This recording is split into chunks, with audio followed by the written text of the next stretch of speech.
Hello everyone, banking pre to advance YouTube channel में आपका स्वागत है। मैं ज्योति आज आपके लिए लेकर आई हूँ आरबीआई असिस्टेंट की वैकेंसी। 450 वैकेंसी रिलीज की गई है। बहुत ही कम वैकेंसी इस बार देखने को मिलेगी आपको। और चलिए हम डिटेल नोटिफिकेशन पे चलते हैं और पढ़ते हैं। 450 वैकेंसी के लिए असिस्टेंट 23 आया है। और यहाँ जो सिलेक्शन है पोस्ट का वो कंट्री वाइड है, 2 फेज में रहेगा। प्रीलिम्स और मेन एग्जामिनेशन रहेगा और उसके बाद आपका एलपीटी होगा। एलपीटी मैं अपनी प्रीवियस वीडियो में बता चुकी हूँ। एलपीटी लैंग्वेज प्रोफिशिएंसी टेस्ट, अगर आप ऐसे स्टेट से अप्लाई कर रहे हैं जहाँ हिंदी लैंग्वेज या फिर कोई आपकी जो सेकेंडरी एग्जामिनेशन में आपका वो सब्जेक्ट नहीं रहा, तो वहाँ आपको एलपीटी क्लियर करना पड़ेगा pre and mains exam qualify करने के बाद। हाँ जी, यहाँ जो इम्पोर्टेंट डेट्स हैं वो है आरबीआई असिस्टेंट में आपकी एप्लीकेशन स्टार्ट हो जाएंगी 13 सितंबर से और एंडिंग डेट रहेगी आपकी 4 अक्टूबर तक। और आप जो फीस पे कर सकते हैं वो 13 सितंबर से लेकर 4 अक्टूबर तक आप पे कर सकते हैं। जो आपका प्री एग्जाम रहेगा वो 2 डेट को रहेगा, एक तो 21 अक्टूबर और 23 अक्टूबर। मेंस एग्जाम आपका रहेगा 2 दिसंबर। इन्होंने पहले से डिसाइड कर दी है प्री और मेंस की डेट, और आप ये पढ़ सकते हैं। हाँ जी, आगे जो आपका वैकेंसीज का बाइफिकेशन दिया गया है। वैकेंसीज आपकी जो 450 हैं, सबसे ज्यादा जो नंबर ऑफ पोस्ट है आपकी मुंबई में है 101 वैकेंसीज। उसके बाद आप देखेंगे आपकी 58 वैकेंसीज है बेंगलुरु में। और यहाँ बहुत ही कम वैकेंसी देखने को मिली है इस बार आरबीआई असिस्टेंट में। और जैसे आप देख पा रहे हैं चंडीगढ़ में टोटल 21 वैकेंसी है, और अहमदाबाद में 13 वैकेंसी है, बेंगलुरु 58, भोपाल 12। यानी नंबर ऑफ पोस्ट जो सबसे ज़्यादा है मुंबई 101, बेंगलुरु 58, और यहाँ 55 वैकेंसी कानपुर और लखनऊ। तो आप अपना जहाँ से आपको सुटेबल लगता है आप ऑल ओवर इंडिया अप्लाई कर सकते हैं। बस आपको एलपीटी को ध्यान में देखकर करना पड़ेगा। आपका लैंग्वेज प्रोफिशिएंसी टेस्ट होगा। और इन्होंने यहाँ दिखा दिया कि भोपाल में इंक्लूड 2 वैकेंसी है, रायपुर, चंडीगढ़ में 4 वैकेंसीज है, Shimla, Guwahati include 2 vacancies for Agartala. ये इन्होंने वैकेंसीज का बाइफिकेशन दिया है कि कैसे कैसे यहाँ ऐड की गई है वैकेंसी।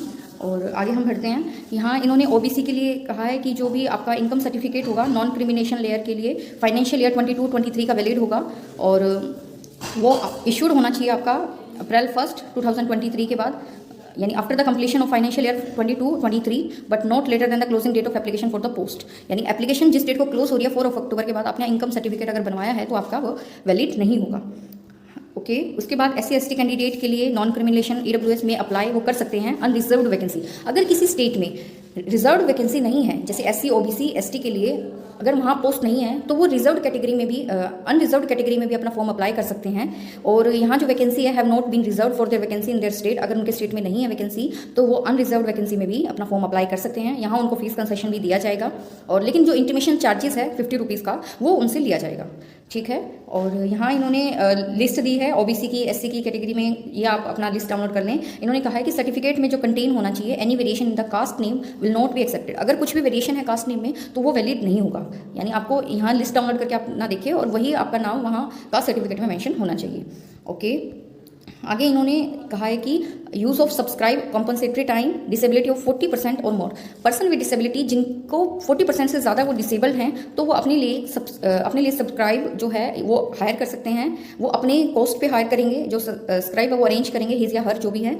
ठीक है, और जो सब्सक्राइब है उनको रूल फॉलो करना पड़ेगा। क्या क्या यहाँ जो सब्सक्राइब रहेगा उनको कहा गया कि पहले बात तो अंडरटेकिंग दोनों को देनी पड़ेगी, जो कैंडिडेट है वो भी और जो सब्सक्राइब है वो भी। PWD के लिए 20 मिनट्स जो आर है वो रहेगा एग्जामिनेशन में, यानी वैसे तो 1 आवर का रहता है लेकिन 20 मिनट्स एक्स्ट्रा दिए जाएंगे PWD के केस में। ओके, नेक्स्ट आगे हम देखते हैं। यहाँ इन्होंने एलिजिबिलिटी क्राइटेरिया दिया है कि नेशनलिटी आपकी इंडियन होनी चाहिए। नेपाल, भूटान, रिफ्यूजी अगर तिब्बतन के हैं तो वो भी बिफोर 1 जनवरी 1962 से पहले के। और इन्होंने ये कहा कि ऐसे कोई पर्सन जो माइग्रेटेड है पाकिस्तान से बर्मा और श्रीलंका, वो अपना जो भी गवर्नमेंट ऑफ इंडिया की रूल्स रेगुलेशंस हैं या जो भी उन्होंने क्राइटेरिया बनाए रखा है वो उनको एलिजिबिलिटी सर्टिफिकेट के हिसाब से यहाँ अप्लाई कर सकते हैं। ठीक है, एज आपकी रहेगी 20 से लेकर 28 ईयर्स तक, और नॉट अर्लियर देन 2 सितंबर 1995 से पहले का आपका बर्थ नहीं होना चाहिए, और आपका 1 सितंबर 2003 के बाद का बर्थ नहीं होना चाहिए। यानी 2 सितंबर 1995 से पहले के नहीं और 1 सितंबर 2003 के बाद का आपका बर्थ नहीं होना चाहिए। यहाँ रिलैक्सेशन दिया गया है। एज रिलैक्सेशन में SC/ST के लिए तो 5 ईयर यानी अप टू 33 ईयर्स तक यहाँ अगर किसी पर्सन SC/ST से बिलोंग करते हैं और 33 की एज तक वो अपना यहाँ अब फॉर्म अप्लाई कर सकते हैं। OBC में 3 ईयर्स का यानी अप टू 31 ईयर्स, और PWD में 10 ईयर्स, यानी जनरल के लिए तो 10 ईयर्स, OBC के लिए 13 ईयर और SC/ST के लिए 15 ईयर्स का यहाँ एज रिलैक्सेशन है। एक्स सर्विसमैन के लिए यहाँ additional period for 3 years subject to maximum 50 years तक की एज तक यहाँ वो अप्लाई कर सकते हैं। डाइवोर्सी के लिए नॉर्मल जनरल के लिए तो यहाँ 35 है और SC/ST के लिए 40 ईयर्स तक यहाँ वो फॉर्म अप्लाई कर सकते हैं। हाँ जी, आगे चलते हैं। यहाँ जो परसेंटेज दिया गया है यहाँ वो आपके परसेंट रहनी चाहिए, यानी जो ग्रेजुएशन में आपके मार्क्स हैं अगर आपका 49.99% है तो भी वो लेस देन माना जाएगा 50% से, यानी आपका SC के लिए जो भी परसेंटेज है मिनिमम वो 50% से कैंडिडेट जिनके बनते हैं 50% या उससे ऊपर वो यहाँ अप्लाई कर सकते हैं। तो यहाँ इन्होंने मेंशन किया है जो 60% जनरल के लिए, OBC के लिए 55% और जनरल के लिए 50%। ओके, यहाँ सिलेक्शन रहेगा आपका जो फेज रहेंगे। ओके, आप आगे यहाँ पे स्केल देखिए। आप पे स्केल में जो बेसिक रहता है 20,700, बट जो आपकी ग्रोस सैलरी मिलेगी आपको वो 47,849 रहेगी। HRA आपको 15% ऑफ पे मिलेगा। जितनी परक्यूजिट्स है, अब देखिए परक्यूजिट्स भी RBI असिस्टेंट में बहुत सारे बेनिफिट्स हैं, यानी एक ड्रीम जॉब है बैंकिंग एक्सपीरियंस के लिए। जो भी टॉप लेवल एग्जामिनेशन माने जाते हैं RBI ग्रेड भी और RBI असिस्टेंट माना जाता है। तो यहाँ परक्यूजिट्स देखिए, इसमें बैंक एकोमोडेशन मिलेगा, न्यूज़पेपर के, ब्रीफकेस के, बुक ग्रांट, अलाउंस, यानी जो भी डिस्पेंसरी फैसिलिटीज़ है, मेडिकल बेनिफिट्स है सारी, housing loan, personal loan, leave fees, fair concession और इंटरेस्ट फ्री फेस्टिवल एडवांसेस और बहुत सारे बेनिफिट्स हैं, आप ये देख सकते हैं। तो RBI असिस्टेंट एक ड्रीम जॉब है हर पर्सन के लिए, बैंकिंग एस्पिरेंट के लिए स्पेशली।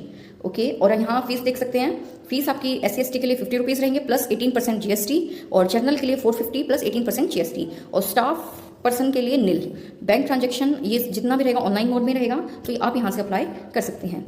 चलिए, जो भी इन्होंने ऑफिशियल लैंग्वेज है, जैसे अहमदाबाद में गुजराती इन्होंने डिक्लेयर किया मस्ट नेसेसरी, यानी आपको अगर आप गुजरात से अप्लाई कर रहे हैं तो आपको वहाँ LPT गुजरात लैंग्वेज में देना पड़ेगा। बेंगलुरु में कन्नड़ा, भोपाल में हिंदी, भुवनेश्वर उड़ीसा, चंडीगढ़ पंजाबी हिंदी, चेन्नई तमिल, गुवाहाटी असम बंगाली खासी, ये जितने भी लैंग्वेज, हैदराबाद तेलुगु, जयपुर हिंदी, जम्मू उर्दू हिंदी कश्मीरी, और कानपुर हिंदी, कोलकाता बंगाली नेपाली, मुंबई मराठी कोंकणी, नागपुर मराठी हिंदी, न्यू दिल्ली हिंदी, पटना हिंदी, ये सभी आपको ऑफिशियल लैंग्वेज आनी चाहिए। एग्जामिनेशन सेंटर की इन्होंने लिस्ट दी है। अंडमान निकोबार में प्री और मेंस के, जैसे पोर्ट ब्लेयर जैसे हम देखते हैं इसमें, चंडीगढ़ में चंडीगढ़ मोहाली, दिल्ली में दिल्ली NCR, फरीदाबाद, गुड़गांव, ये सब दिया मेंस के लिए दिल्ली NCR, या हरियाणा में अंबाला, हिसार, कुरुक्षेत्र और हिसार कुरुक्षेत्र।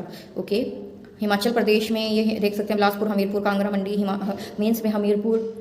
तो यहाँ आप अपने स्टेट में अप्लाई कर रहे हैं, अपनी नियर अबाउट सिटी के हिसाब से अपना सेंटर चूज़ कर सकते हैं। ओके, चलो आज के लिए ये वैकेंसी का बाइफिकेशन बढ़िया रहा, और आई होप आपको वीडियो पसंद आई होगी। मैंने अपनी तरफ से पूरा 100% आपको क्लियर करने की कोशिश की है, और thank you so much for watching this video.